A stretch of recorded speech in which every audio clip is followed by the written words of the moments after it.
So to continue in the themes from the morning's panel and session we have and these two extraordinary practitioners, the embodiment of what it means to be serious in one's practice, what it means to also embody the model of play and improvisation as well, in order to ask these fundamental questions, as Diane Paul's comments really brought us to consider, in the work of the designer and the architect, how do we create space such that culture can inspire a new model of justice? Right? You know, I've been trying to figure out how to shape a way in so that we could open this up pretty quickly. Yeah. And in my practice, when you look at the history of contemporary art or conceptual art, all of the action is happening within a form, say a painting or a sculpture. Yes. And then that form is informed by some content, nature, the environment. Over time, I started to think about, could we scale the question of form so that the form was no longer just about a medium.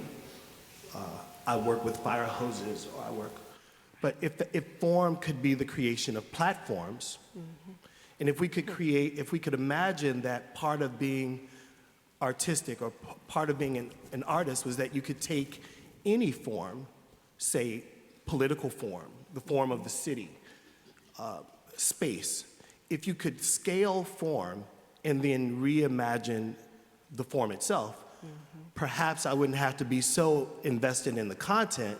I could kind of make a platform, and then the byproduct of creating the preconditions of something great is that then when you load the form will always perform the way it's supposed to. So if you create structural racism, let's say, then it as a precondition is going to produce other things. Well, are there ways that we could create other kinds of forms, like democratic spatial forms, so that whatever happens in the Stony Island Arts Bank is super dope? It is of a place. It always invites others in. And so I think that I try to move them back and forth between a form that fits on a wall and then scaling form so that we can imagine ourselves in a larger, let's say in this case, a form of togetherness. Yes. And there's a humility in also what you're saying here, because this event is very much inspired by the platform you've already created with your convenings here and with the space of the Stony Island Arts Bank and with the extraordinary works and exhibitions that you have originated. So thank you for that. I don't know if you've ever been to a David Adjaye opening. Right? But so I have to create something called Black Artist Retreat. David could simply have an opening. It's true. And so it's also the power of the individual creative in relationship to the power of the creation of institutions and other kinds of formats. And so there's a part of me that, David, I just want to salute you for both being the aggregator and then creating these architectural forms that also gather. Okay. No, I mean, I just love listening to this guy. I know. I think for me, architecture, I mean, my question was always why make form, and that was the beginning of the whole thing. I thought architecture was doing very well, beautiful things being made, very nice. But it just struck me that, you know, and I love what you said about Winton and this idea of this invisible language, that somehow there was a kind of story going on, and it just was just, you know, I felt like I was alive, I was living, but somehow I couldn't see the effects of my life in the world. And I sort of thought that, you know, in my mind, I've always thought that the point of living is to then create, to kind of be part of the kind of device that moves the clock a little bit, you know, in some kind of direction. So I just felt that somehow the idea of architecture felt like it really was operating, and it was birthed out of this utopic idea of creating ideals. It was operating at this idea of the utopic that somehow creates a sort of form for people, but was by continually just sort of staying in that stratosphere, had sort of dislocated itself from the kind of evolution that was happening with the way in which cities had created new conditions, that migration, the sort of hyper-migration that had happened in the 20th century had created new metropolitan sort of compressions, and that the hybridity that was exploding out of that was just not being discussed or even thought about in terms of how that can have a manifest form, which in itself, if we look at the way it has performed in music, in literature, in the arts, has exploded our sort of intellectual base of how, or what it is for us to be human and to express ourselves. And so I mean, and I say that as a kind of massive sort of assault on architecture, but I felt that it was just simply kind of navel-gazing. Yeah. So there are times when, like say if I look at the landscape of the South Side, or when I spend time in Gary, Indiana, or Akron, Ohio, and I look at a main street, and when you look at the violence that people talk about among black boys in Chicago, I have to ask myself, have we created the preconditions that allow young people to be just? If the only spaces you have is a strip mall that has a Pizza Hut, a laundromat, and a Walgreens, right? And no one has a job. Is it possible within that architectural sphere, within that space, is there space for us to be our best selves, right? And so that utopic notion that you're mentioning, it's like the utopic requires a certain theatrical space whereby we might play. And in the absence of that theatrical space for us to be our best selves, all we're left with is pizza and a cash check that takes 30% of your money. And this is what unites also your practice in my mind. Yesterday, when we were speaking with Carrie Mae Weems, David, you spoke about the beginning of your journey in considering how architecture can be a model for justice as it relates to honoring human life. For in many ways, and of course there's, as Winton just remarked, 63 seems like the time to get started now. But so there's lots of work to come. But one of the incredible monuments of your work is the creation of the Smithsonian Museum to honor African American history and culture. But this is the end of a journey. In some people's minds, it's just the beginning, really, for you. Can you say more about what animated the beginning of that journey? No, I think that in architecture, there's this kind of thing about a sort of fashion of saying, let's not talk about memory, because we're all different. And in a way, I've sort of become obsessed with this idea that actually we really need to keep talking about remembering, especially in form making. And we need to understand what the form is making us remember. So, I mean, a show that I've recently sort of opened in London was just explicitly to talk about this idea of form making as making memory, as actually concretizing memory. And, you know, the projects that led me to that sort of, that meditation are really, you know, of course, the Smithsonian is a kind of the sort of largest formation of that, but it started with just meditations on a project in London for a young man who wanted to be an architect who was brutally murdered in a racist incident in London, a young boy called Stephen Lawrence. And it was one of my first projects in the UK that I was commissioned to make. And I was asked by the family to make a piece of architecture that at the same time was an education center, but also was somehow a memorial to the memory of their son. And that was the first moment where I suddenly realized, oh my God, the built environment and architecture and memory are inextricably connected, even at the mundane. And so this idea that somehow, you know, in a way, now constructing architecture that is not necessarily about saying that everything is, you know, bad, but is about saying things have to change and setting up models which offer typological opportunities of transformation. It seems to be the most paramount thing to do in the beginning of the 21st century. But you know, but David, when we're designing space in our cities, I doubt if a commitment to memory and dignity is part of the call for general contractors, right? I haven't met one yet. And that in these moments where we're thinking mostly about value engineering, we're very rarely. If you don't know that word, that's a violent word in my business. How to make the project as efficient as possible, then we throw vision out the door. So that when Moisen talks about the Martin Luther King boulevards, when you think about the MLK boulevards all over the country, what they lack is vision. And then it demonstrates that there's been, if not an intentional assault, a systematic refusal to allow for the possibility of beauty to permeate our cities fully. And I think that in your practice especially, but also in the things I'm trying to do, it's just like, can we just show how a commitment and care to the things of poor people could actually dramatically change the way one wants to live. Exactly. So in both of your work, you see a reclamation as a way, reclamation of objects, a reclamation of space, as a way to reconsider value. Is this also a way forward? Can you say more about what animates that desire? Yeah. No, I think that it is a way to create a citizenship that feels that it has ownership in the construction of its world.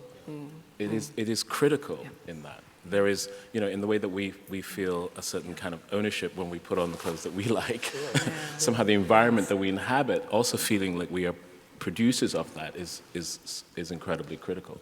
And that the narrative in the production of those spaces also is shifting. It is learning, but it's also shifting. I mean, I just think that there's so much has happened in the 100 years of the kind of population explosion and what the 20th century has done that's going to inform so many 100 years that we're just starting to understand what it means to come together so tightly. And it actually has changed everything. And we all now kind of have to live together. So we have to negotiate our identities and our spaces in a very fundamentally new way. And I think it's our generation's responsibility to kind of enact that in every single art form as a kind of, device for the future. So if I think about not the objects that I make, but if we were to kind of take a step back to look at the back room, there's probably two big ideas governing me. One is like my mama's Christianity, which words like salvation and redemption, they were very important words and kind of very important metaphors for what happens when a person dies. Can they be redeemed? Could they be resurrected? And if resurrected, what kind of power necessary in that resurrection? And then if once dead, then resurrected, what does that do for people around? Right? And I think that when you take spaces that have been abandoned for a long time, you don't tear the building down, you redeem the building. You demonstrate in plain view that the thing could be something better than it had been. And that when people witness that redemption, people feel like a small miracle may have just happened, right? So let's say that redemption and salvation is on one side of the practice, and the other is like Shintoism. That there might be kami, there might be life, there's life inside of that wood. Since there's life inside that tree, why would you ever tear that tree down, right? And if you have to tear the tree down, can you respect the God power in the tree such that the way that you tear it is with such ethos and thoughtfulness?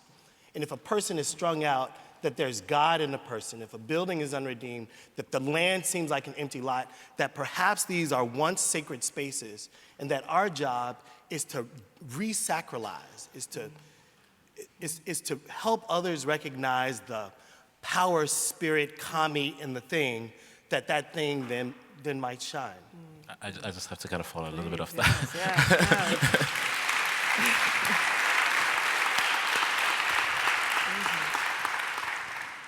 I think it's so telling that Black people and spirituality are in this incredible, constant reinvention. And I thought it's beautiful that you remembered Shintoism, but the Yoruba canon or the Akan canon is all about the anima, the spiritual of everything. It took me going to Japan and sort of sitting in Kyoto for a year and a half to realize that that thing that I was obsessed with in Japan was kind of what I was brought up with. You know? And it's sort of like, oh.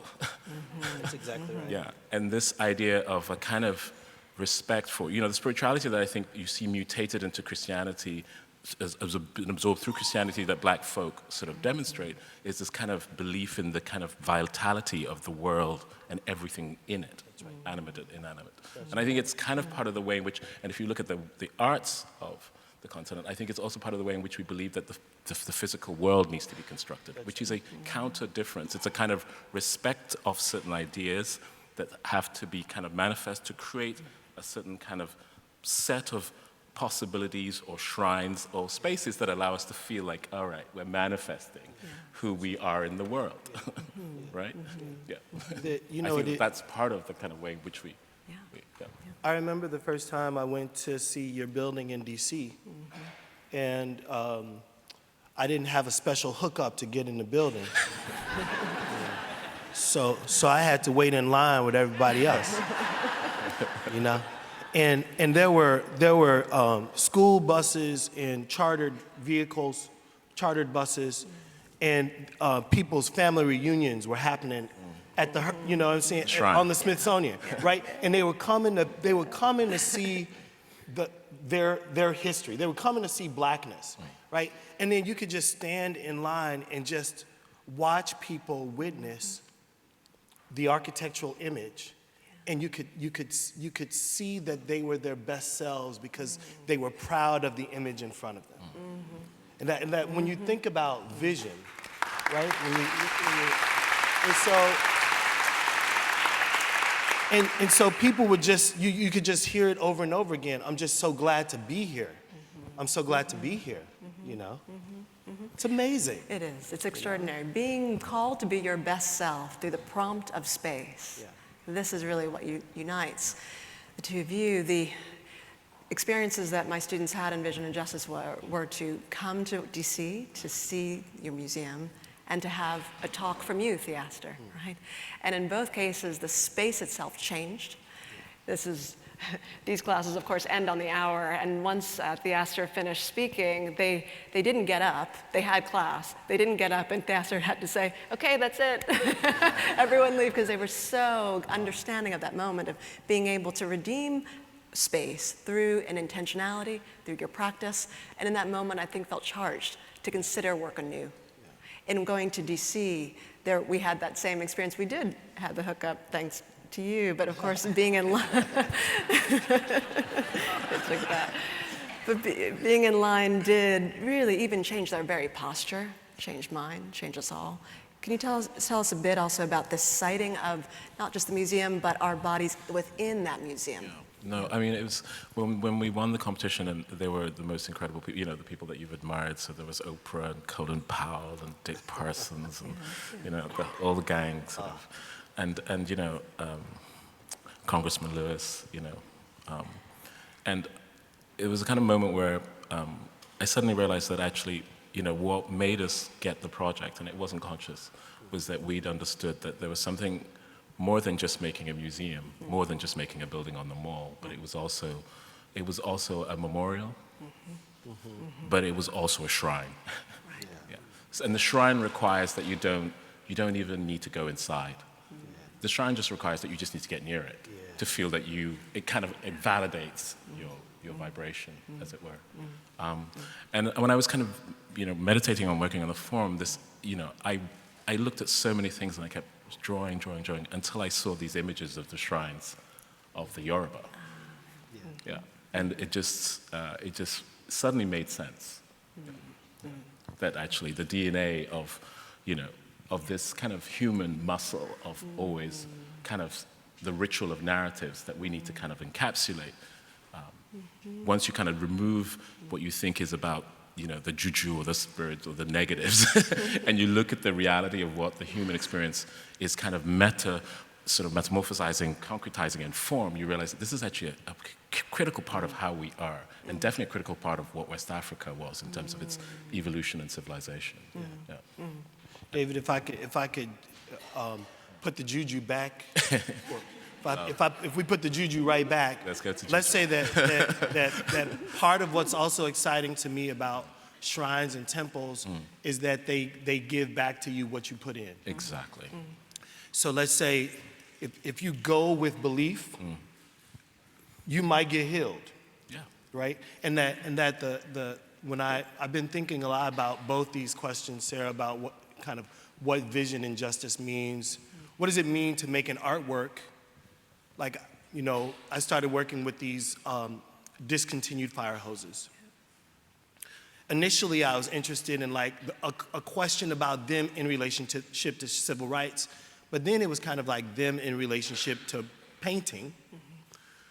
But I always felt like I couldn't complete the story, that I needed people to kind of give energy back to the thing.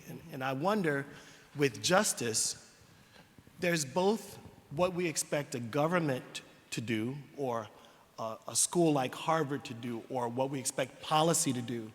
But I think the beauty and the power of justice is that it also requires the effort of others. Right. That we have to also bring our belief to justice. We have to bring our belief to humanity. We have to bring our belief to the arts. And that if those things were to meet, that there's no government sanction that could help people be better people. That's right. But there are conditions by which you can encourage people to be their best selves, and if they meet those things. So when I'm in Japan and people line up at a train station, it's like, I don't understand what's going on.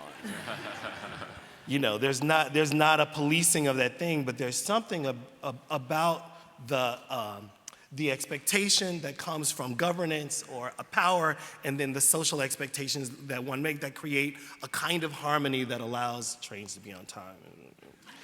And so sometimes I imagine brothers on the street standing in line waiting on a bus.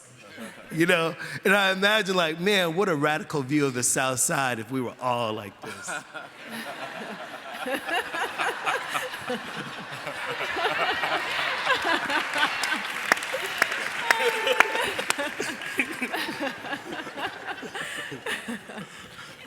that maybe I have so much belief that justice requires our deep commitment. I was telling Danielle Allen that her book, Talking with Strangers, that this idea that even if we don't get along, that we could have political friendship, that we could agree that a site is sacred, we could agree gangs could have truces, that there could be a moment where you say, okay, if we all believe that our children should be safe, let's agree that no violence would incur in this place. Right.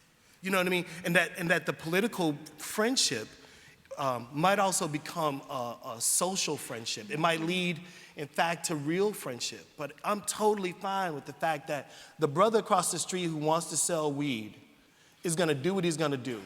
And I'm gonna have my little art thing across the street. But brother and I have to talk to each other. And I'm like, look, man, and I think that the truth of our streets, the truth of the complexity of when you try to land a thing in black space so that it might be radical, it means that you got to talk with strangers. And you got to say, look, we may not be on the same page today, but like there are people who are coming to this space who care about you and could be future friends. Please don't harm them. Please be your best self. And that the architectural image of the bank helps them go, yo, blood, I got you, man. I got you.